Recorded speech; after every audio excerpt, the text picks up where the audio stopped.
Now I know y'all been staring at this box over here for a long time, and it's finally time to pick this thing up. You didn't see that coming, did you?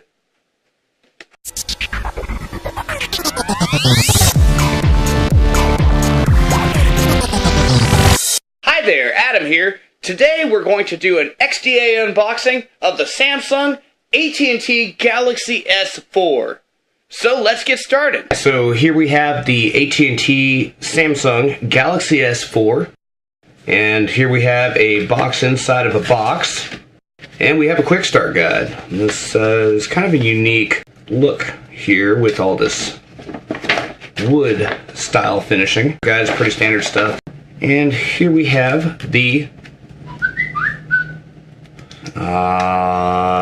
here we have the Samsung Galaxy S4. Texting and driving, it can wait. Looks pretty darn similar to the Galaxy S3.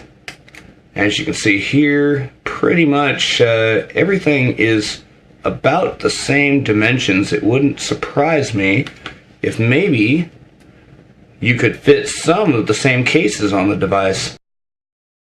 You have nothing to lose, health, safety, and warranty guide, a white USB cable, this is micro USB, headphones with play and pause, as well as volume up and volume down buttons. These are standard earbuds with 4 poles, so they likely also have a microphone as well.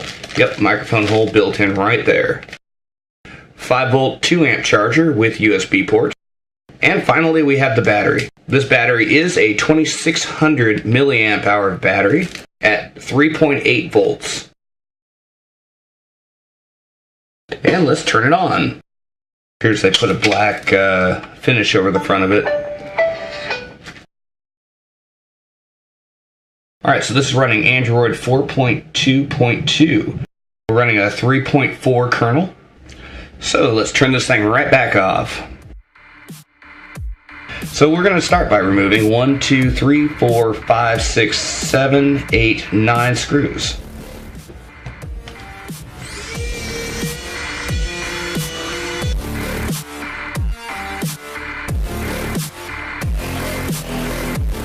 So now we'll use a guitar pick to separate the front from the back. Now we'll begin removing these connectors that are securing the board to the device. This is a pretty interesting camera module. You'll notice that usually what you see on these devices is there will be a cover right here on the device on the back panel. But in this case, what they've done is they've actually made the camera module completely self-contained. And that's kind of a new technique. I've never really seen that before. And this is the full camera with lens, cover, and everything required. So I kind of like this because there's no dust going to get inside of this. And now we can remove the micro SIM and SD card shield. And let's go ahead and remove this EM shield as well. Here's a close-up of the board for you guys. The first thing I'm noticing right offhand is that there are no real impact areas here, and that is very different from anything that I've seen on a Samsung device before. Alright, so this T-Mobile and the At&t versions are the exact same board. And these each represent a binary number, a 1 or a 0. What's going on here? These ground? Okay, so this is ground over here. And then we have a pad that you could solder a resistor to, like, you know, that or something like that. And then it goes straight across and then goes back out to ground. That doesn't make a lot of sense. Now they did the same thing right here. We have ground on that side and ground on that side. So what is the purpose of this component here? Is that just spare?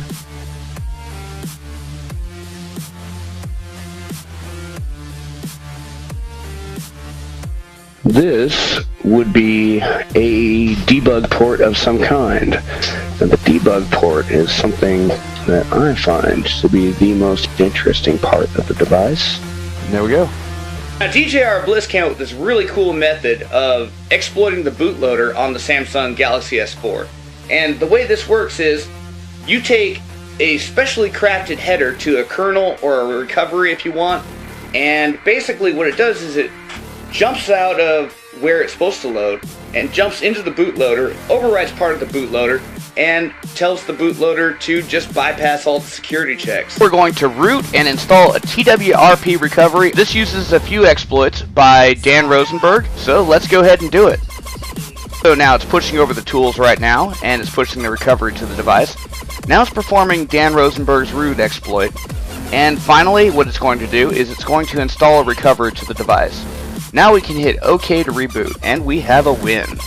So yeah, I mean, it's just that easy for now, but you know, it seems that Samsung is really forgetting, you know, the people that, you know, made them who they are. I kind of feel like, you know, without the XDA developers community, Samsung wouldn't have gained as much support as they do. I mean, it's the geeks, the guys like you, the guys like me, who get these phones because we love them so much and we want to work with them, and we talk about them and we tell other people about them, that really makes the Samsung line successful. But without that, where would they be? I'm just saying, I think they're really forgetting where they came from. That's about all for this episode. Don't forget to subscribe to this YouTube channel and add me to your circles on Google+. Go to plus.atomoutlet.com. And remember, if you can't do with it as you choose, it's not yours. Hack on.